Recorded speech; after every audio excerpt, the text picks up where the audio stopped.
Please आप हमारे Hindi kids story channel को सब्सक्राइब करें और बेल आइकन दबाएं, जिससे चैनल पर डाली गई वीडियोस को आप सबसे पहले सुन पाएं। और अगर आपको ये कहानियाँ अच्छी लगे तो उन्हें लाइक और शेयर करना ना भूलें। हेलो बच्चों, कैसे हो आप सब? आज हम आपके लिए एक और नई कहानी लेके आए हैं जिसका शीर्षक है चालाक मछुआरा। एक गांव में एक मछुआरा रहता था। उसका गुजर बसर मछलियां बेचकर ही होता था। वह दिन भर तालाब में से मछलियां निकालता और जाकर शहर में बेच देता, और दिन भर वह नदी में मछलियां ही निकाला करता था। एक दिन मछुआरा नदी में से मछलियां निकालने पहुंचा और मछली का जाल जैसे ही नदी में डाला, काफी देर इंतजार करता रहा कि कुछ मछलियां जाल में फंस जाएं, तभी मैं जाल बाहर खींचूं। और जब मछुआरे ने जाल बाहर खींचने की कोशिश की, यह क्या, जाल इतना भारी! मछुआरा थोड़ा खुश हो गया।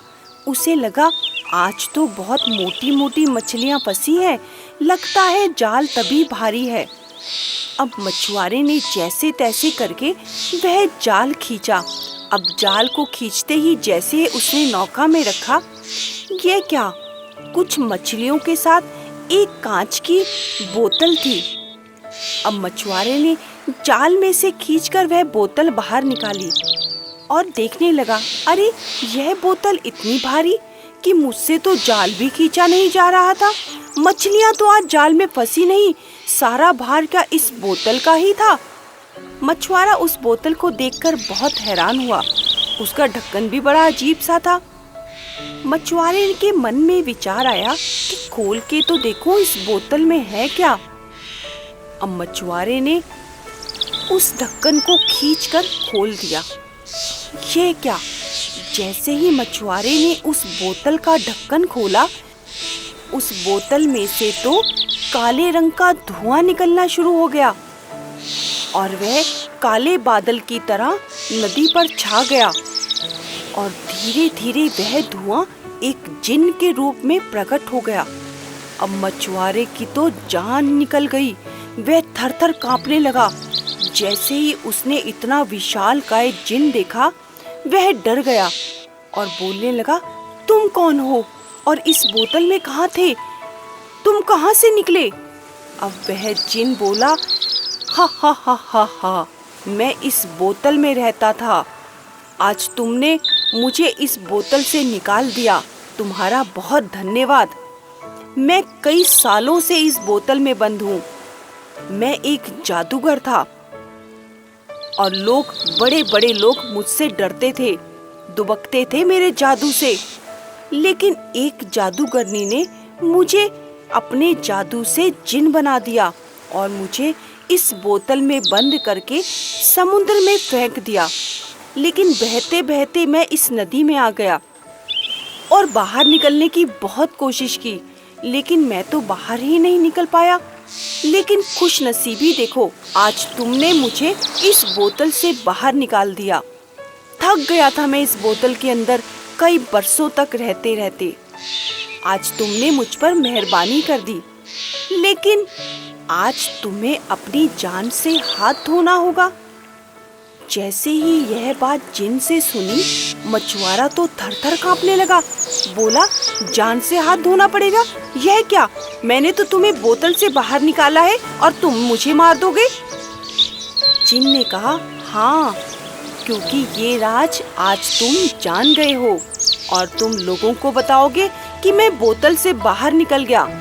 इससे पहले मुझे कोई दोबारा से बोतल में डाल दे, मैं तुम्हें मारकर ये बात यहीं खत्म कर दूंगा, जिससे किसी को पता भी नहीं चलेगा। आज तुम्हारा अंतिम दिन है और कुछ क्षण है तुम्हारे पास। तुम कुछ मांग सकते हो तो मांग लो। अब मछुआरा बेचारा क्या करता, उसे तो अपनी जान प्यारी थी, उसे तो कुछ भी नहीं चाहिए था। मछुआरा काफी देर सोचने लगा। फिर मछुआरे ने बड़ी समझदारी से काम लिया और जिन को बोला, अच्छा ठीक है, तुम तो मुझे थोड़ी देर में मार ही डालोगे, लेकिन मुझे एक प्रश्न का उत्तर दे दो। मुझे यह बात समझ में नहीं आ रही कि तुम इतने बड़े जिन एक पर्वत के समान और इस छोटी सी बोतल में कैसे आ गए? तभी जिन बोला, अरे इस छोटी सी बोतल में ये कौन सी बड़ी बात है, लो मैं अभी जाकर दिखा देता हूँ। और जिन ने अपना विशालकाय शरीर को छोटा सा किया और सीधा जाकर उस बोतल के अंदर घुस गया। अब मछुआरा तो इसी ताक में था कि यह जिन दोबारा से इस बोतल में चला जाए। जैसे ही जिन अंदर गया, मछुआरे ने फटाक से बोतल का ढक्कन उठाया और उसका मुंह बंद कर दिया और बोतल को लेकर उस नदी में इतनी दूर फेंका कि फिर से वह बोतल कभी भी उसके हाथ ना आए, क्योंकि वह रोज वही मछलियां पकड़ने जाया करता था। और मछुआरे ने शांति की सांस ली और अपने घर वापस आ गया। देखा बच्चों, आज मछुआरे के सामने मौत खड़ी थी, लेकिन उस मौत के सामने भी मछुआरे ने समझदारी से काम लिया, क्योंकि ऐसे में अच्छों की हवा निकल जाती है। लेकिन आज मछुआरा घबराया नहीं और उसने उस जिन का सामना किया और सही निर्णय लेकर ही उस जिन से छुटकारा पा लिया।